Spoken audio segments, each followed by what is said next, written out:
Good morning, it's Friday, June the 11th. Our main story this morning, the UK will start delivering COVID vaccines to the world's poorest countries in the next few weeks after committing to donate 100 million surplus doses over the next year. The Prime Minister made the promise ahead of the G7 summit, which begins in Cornwall today, and urged other countries to follow suit. Our diplomatic correspondent, James Landale, has more. Our chief political correspondent, Adam Fleming, is in Cornwall, and we'll be talking to the mother of Harry Dunn. Her name's Charlotte Charles, and we'll be talking to her at 8:30. A British woman who was attacked by a crocodile in a Mexican lagoon last weekend is now out of a medically induced coma. 28-year-old Melissa Lawrie was saved by her twin sister, Georgia, who fought off the reptile by repeatedly punching it in the face. Now, in a message she shared with BBC's Newsbeat, Georgia said her sister is awake and was happy to see her.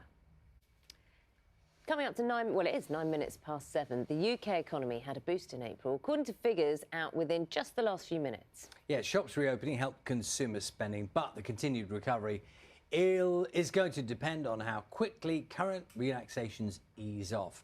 Let's go to Ben, who's at a pub in Chiswick for us today. And Ben. Let's see, time now is 12 minutes past 7. So, Matt, paint us a picture. In the northwest, it's sort of warm and sort of cloudy. It's a curious kind of weather right now. It was like that with Ben as well in Chiswick, wasn't it, as well? It is really. Time now, 14 minutes past 7. We have been hearing this morning 100 million doses of the COVID vaccine will make their way to countries worldwide over the next year. This after the UK government pledged to share its surplus. Now, the Shadow Foreign Secretary, Lisa Nandy, joins me now. Exciting. Makes a change, doesn't it? The furthest I've travelled as Shadow Foreign Secretary in 40... Makes a change, doesn't it? The furthest I've travelled as Shadow Foreign Secretary in 40... The Shadow Foreign Secretary in 40... It's exciting to be out and about again, but I'm quite looking forward to the day that I can go abroad and start meeting some leaders. Yeah, well, we've got the leaders here at the moment with the G7. Of course, that begins today. And one of the things coming out of that is this 100 million vaccines going out to as a surplus as part of this COVAX project. What would Labour have offered? What has to be a much more comprehensive agreement. The idea of vaccinating over the next year. Our political correspondent, Adam Fleming, was saying earlier there have been complaints or concerns by countries saying we need the vaccine now. But you agree with Boris Johnson's strategy, this government strategy, that over the next year is the correct one. It's an agreement with the way the government is handling this now. Well, the government has an ambition but not a plan, and the problem is... He said that he's going to be delivering these vaccines over the coming year. Well, he says he wants... We must be clear about this, because according to the BBC, this wasn't a rebuke or a démarche, as it's called. It was a warning. So there is some doubt as to how hard the US has gone in. But actually, what we've seen in terms of the press ahead of this is that the relationship between the UK and the US is still pretty strong, and still on very firm footing. And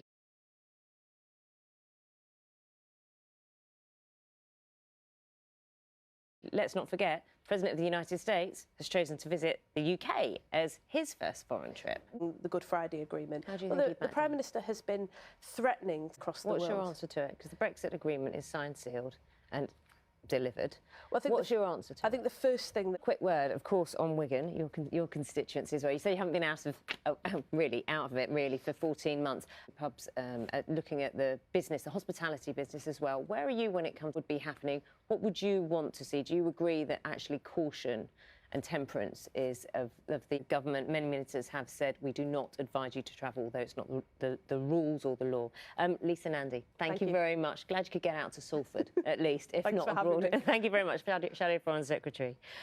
Time now is 21 minutes past 7. It's been more than a century since Britain's largest bird of prey, the sea eagle, has been spotted on Loch Lomond near Glasgow. But during the quiet months of lockdown, the birds returned to nest. And now, with activity and footfall increasing around the popular spot, there are some fears they could be scared away.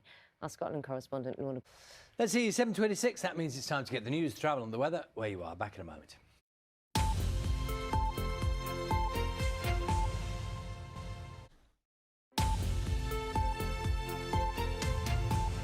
Good morning. You're watching Breakfast with Charlie State and Naga Munchetty. Now, people living in the small seaside village of Carbis Bay in Cornwall are used to a rush of visitors at this time of year, but with the G7 summit starting there later today, thousands of police officers rather than holidaymakers are filling the streets. Well, our reporter Naga Munchetty has taken to two wheels to find out how the area is preparing for its debut on the world's political stage. It is interesting seeing just how a small place is being affected, and I know locals have been quite upset about it to a degree, so yes. So all eyes on G7, of course, and all football fans' eyes. Time now is 7:36. The UK is going to begin donating coronavirus vaccines to some of the world's poorest countries in the next few weeks, with more than 100 million doses being delivered over the next year. Let's find out more. We've all done it. Me more than, to be honest, I've done that more often than most. But you know, it's actually quite, because obviously, you know, Dan and Lou at the start of the week, we're here at this end of the week. Often they're going through all these different broadcasters and they're trying to remember who's who. And, you know, sometimes you're forgettable. Matt's never forgettable.